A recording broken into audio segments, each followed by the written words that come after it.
আপনারা রাইটলি বললেন এটার অবস্থা খুবই নাজুক, তারপর বাজার পরিস্থিতির অবস্থা খুবই নাজুক, এগুলো সত্যি কথা এবং এগুলো নিয়ে আমরা ডক্টর ইউনূস সাহেবকে অনুরোধ করেছি এবং তাকে আমাদের দিক থেকে বলেছি যে আপনাকে এর ব্যাপারে টপমোস্ট প্রায়োরিটি দিতে হবে। এগুলো ঠিক আছে, এগুলো নিয়ে কিন্তু এটা বললে এটা না কেন, ওইটা কেন আসছে না এজেন্ডায়, আমি বরং বলবো যে কেন আসবে না, কারণ আপনি বাংলাদেশের অন্তর্বর্তীকালীন সরকার, এই আইডিয়াটা এর আগে কখনো ছিল না। এর আগে আমরা সর্বোচ্চ দলীয় সরকারের বাইরে তত্ত্বাবধায়ক সরকার দেখে অভ্যস্ত। এই অন্তর্বর্তীকালীন সরকার বা অস্থায়ী সরকার ছিল কিন্তু 91 সালে শাহাবুদ্দিন আহমেদ অন্তর্বর্তীকালীন সরকারই ছিলেন, তত্ত্বাবধায়ক সরকার। ওকে, ওইটার কাজ ছিল শুধুমাত্র একটা ইলেকশন আয়োজন করে দেওয়া, বাট এই গভর্নমেন্ট কিন্তু সেই ধরনের একটা গভর্নমেন্ট না, অন্তত আমরা সেভাবে দেখতে চাইবো না। এটা আপনি দেখতে চাইবেন না সেটা ঠিক আছে, কিন্তু এই সরকারের কাজ কি তাহলে?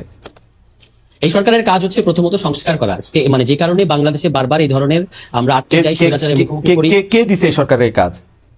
জনগণ দিয়েছে। কেন এটা কি খালেদ ভাই, আমরা একটা গণঅভ্যুত্থানের পরে এই সরকারকে পেয়েছি এবং যে কারণে গণঅভ্যুত্থান করতে হয়েছে, মানে যে কারণে বাংলাদেশে গণঅভ্যুত্থান করতে হয়েছে শেখ হাসিনাকে সরানোর জন্য না, নট জাস্ট দ্যাট। এটা আপনি মনে করতে পারেন, কিন্তু ব্যাপারটা একেবারে এরকম না শুধু শেখ হাসিনাকে সরানোর জন্য এই গণঅভ্যুত্থান ঘটে নাই, কারণ আমরা এরশাদকেও সরিয়েছিলাম এর আগে, তাই না?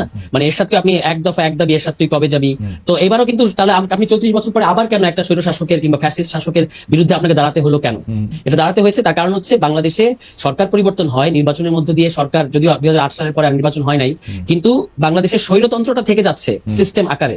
ফলে ওই ব্যাকল্যাশটা ছিল বলেই এবার আপনি খেয়াল করবেন, আপনার নিশ্চয়ই মনে আছে, মানে তুষার একটু বোঝার জন্য আপনি বলেন, আমি একটু বোঝার জন্য, তার মানে কি এই স্বৈরতন্ত্রটা শুধু শেখ হাসিনা সরকার না, তার আগেও যারা সরকার এসছে, খালেদা জিয়া সরকার, তারাও স্বৈরতন্ত্র ছিল, এরকম আপনি বলতে চাচ্ছেন?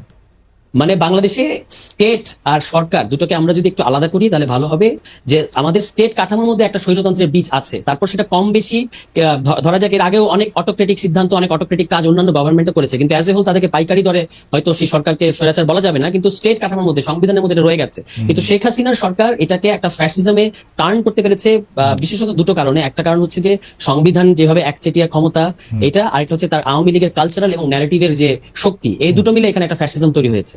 এবং আপনার নিশ্চয়ই খেয়াল আছে যে 3 অগস্ট লাখো জনতার উপস্থিতিতে নাহিদ ইসলাম তখন তিনি বললেন যে এক দফাটা হচ্ছে ফ্যাসিবাদের পতন এবং ফ্যাসিবাদী ব্যবস্থার বিলোপ, নয়া রাজনৈতিক বন্দোবস্ত। তিনি কিন্তু এক দফার মধ্যে 3টা পার্ট আছে। এই ফ্যাসিবাদী ব্যবস্থার বিলোপ ঘটানো, অন্তত ঘটানোর রাস্তাটা, রোডম্যাপটা পরিষ্কার করা, এটা কিন্তু এই ইউনূস সাহেবের যে সরকার তার একটা প্রধান এজেন্ডা। আপনারা বলছেন, দুজনেই বলছেন যে এটা হচ্ছে নির্বাচনের রাস্তা ক্লিয়ার করাটাই হচ্ছে সরকারের কাজ, নির্বাচন দিয়ে চলে যাবে। আমরা এটা কিন্তু সেরকম হওয়া উচিত। আপনার কাছে কি শোনেন, ধরেন আমরা সবাই গণতন্ত্রে বিশ্বাস করি, তাহলে গণতন্ত্রে যদি আমরা বিশ্বাস করি, তাইলে আমাদের এই ম্যান্ডেটটা, এই দায়িত্বটা গণতান্ত্রিকভাবে নির্বাচিত সরকারের কাছে ছাড়া উচিত না? নাকি আপনি মনে করতেছেন যে গণতান্ত্রিকভাবে ছাড়া নির্বাচিত সরকারও এই সংবিধানে কাঠামোতে থাকলে তারাও ফ্যাসিস্টই হবে?